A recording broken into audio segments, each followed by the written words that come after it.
Hello guys, so this is the last part on the data cleaning. We are going to deal on the duplicates data. These are the data that are entered more than one time. So you find a row that is repeated. For example, on our data file or data sets, we have a row that are repeated. The row number 11 and row number 12. Data is entered twice. So or more than one time. So these are duplicate data. I'm going to show you on how to do away with it.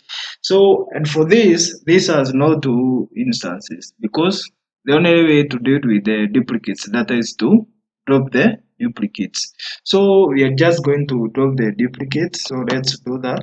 So just continue from where we left from previous videos. So on this we are going to take the data frame, then drop duplicates. That's just called the drop duplicates columns. And now instead of just returning a new data frame, you're just going to pass in the in place, which is going to change the original data frame to give us the data frame without the duplicates. So let's print and see whether the duplicates will be dropped. The row number 11 and 12.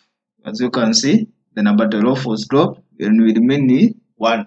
So it always drops the 1 and we remain with the other. So we don't have any duplicates in our data. That's how you handle the duplicates in a data set. So on that series now on data cleaning, if you have any question maybe on data cleaning in machine learning in Python, you can maybe ask me on the comment section. And that's all. Thank you.